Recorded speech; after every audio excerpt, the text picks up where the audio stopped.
சொல்லுங்க, எதுக்கு பார்க்க வந்தீங்க sister? எனக்கு வயிறு வலி. என்ன சாப்பிட்டாலும் அப்படியே மோசன் போய்கிட்டே இருக்கு. சாப்பிடாம இருந்தோம்னா நீர்க்கட்டு பிடிச்சிட்டு தண்ணியே குடிக்க முடியல. அப்படியே அந்த யூரின் போற இடம், மோசம் இது பீரியட்ஸ் ஆகிற இடம்லாம் அப்படியே வலிக்குது, பயங்கரமா எரியுது, வலிக்குது. இப்போ நீங்க நம்ம கிட்ட எவ்வளவு நாள் ட்ரீட்மெண்ட் எடுத்தீங்க? இந்த தொந்தரவு எவ்வளவு நாள் இருந்துச்சு உங்களுக்கு? எனக்கு இந்த உங்ககிட்ட வர்றதுக்கு முன்னாடியே எனக்கு அதான் எவ்வளவு நாளா இந்த மாதிரி அது பிரச்சனை? 2 வருஷத்துக்கிட்ட இருந்துச்சு. 2 வருஷம். இப்ப இதனால நீங்க எந்த ஃபங்க்ஷனுக்கும் போக முடியல, ஏன்னா சாப்பிட்ட உடனே மோஷன் வந்துரும் அப்படின்னு சொல்லிட்டு. அதனால போறதே இல்லை. அது போக சைனஸ் தொந்தரவு இருந்துச்சு இல்லையா? தொந்தரவு இருந்து அது ரொம்ப வலியா இருக்கு இப்ப எனக்கு.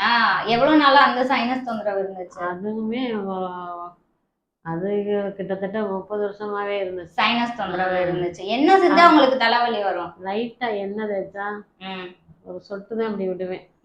அது அப்படி தடவுன உடனே அப்படி வேர்த்து மூஞ்சியெல்லாம் அப்படியே ஒரு மாதிரி சுரந்தது மாதிரி வீங்கினது மாதிரி ஆகி பயங்கரமா குத்த ஆரம்பிச்சு. அந்த மாதிரி வலி வர அதனால அந்த தலையில பாருங்க எண்ணெயே தேய்க்கிறது இல்லை. என்ன தேய்க்கிறது? இப்போ நம்ம கிட்ட வந்து மெடிசன் எடுத்தீங்க இல்லையா? எடுத்ததுக்கு அப்புறம் எப்படி இருந்துச்சு? எடுத்ததுக்கு அப்புறம் அந்த தலை எனக்கு வந்து எப்போதுமே ஒரு மாதிரி வலியாவே இருக்கும், பாரமா இருக்க மாதிரி இருக்கும். அது போட்ட பிற்பாடு சரியா இருந்துச்சு.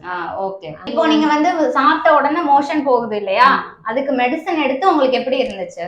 மெடிசன் எடுத்து சரியாகியோர் ஆயிடுச்சு. சரியாயிடுச்சு. எவ்வளவு மருந்து எடுத்து எவ்வளவு நாள்ல சரியாச்சு உங்களுக்கு? மருந்து எடுத்து ஒரு வாரம் 10 நாள்ல எனக்கு நல்லா சரியாயிடுச்சு. மெடிசன் எடுத்த பிற்பாடு இந்த நெஞ்ச கறிக்கிறதுலாம் இல்ல. போன் பண்ண உடனே முதல்ல நீங்க என்ன கேட்பீங்க? என்ன கேட்பீங்க? என்ன கேட்பேன், எல்லாரும் கேட்கறதா? எல்லாரும் என்ன கேட்க மாட்டாங்க. போன் பண்ண உடனே கம்ப்ளைண்ட் தான் சொல்லுவாங்க, இது சரியில்லை, அது பிரச்சனை, இது பிரச்சனை. ஆனா நீங்க மட்டும்தான் நீங்க நல்லா இருந்தா தானே என்ன மாதிரி எல்லாருக்கும் வைத்தியம். ஆமா. ரெண்டாவது நீங்க என்ன சொல்லுவீங்க? சாமி கும்பிடல.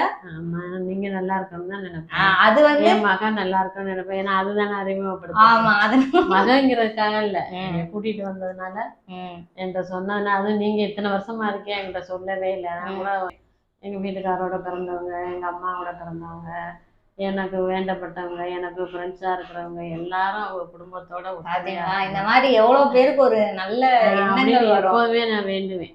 இவ்வளவு சீக்கிரம் சரியாகும்னு நினைச்சீங்களா மெடிசன் எடுத்து? ஏன்னா பல வருஷமா கஷ்டப்பட்டு இருக்கீங்க. நான் வந்து உள்ளதான் சொல்றேன், எப்படியும் 2 நாளைக்கு நல்லா இருக்கும். ஆனா இதுவாவது எனக்கு கடைசி ட்ரீட்மெண்டா இருக்கணும்னு தான் சாமி கிட்ட காசை வச்சு வேண்டிட்டு வந்தேன். ஓகே. அது மாதிரியே நான் நம்பாம தான் வந்தேன். வேற வழி இல்லை. எவ்வளவுதோ ட்ரீட்மெண்ட் எடுத்துட்டு எனக்கு சரியாகலை. சரி இதோடதாவது நமக்கு சேவலே ஆகணும் இல்லையா? நமக்கு விதிச்ச விதி இவ்வளவுதான்னு இருந்துருவோம். இனிமே எங்கேயும் ட்ரீட்மெண்ட்டுக்கு போகக்கூடாது. கடவுளேன்னு படுத்து இந்த வழியோட தான் நான் சமைப்பேன். இப்போ எப்படி இருக்கீங்க? இப்போ நல்லா தான் இருந்தேன். உங்கள்கிட்ட மருந்து சாப்பிட்டு எனக்கு நல்லா கியூர் ஆயிடுச்சு. உங்க மனசுக்கும் நிம்மதியா இருந்துச்சு. இப்போ இந்த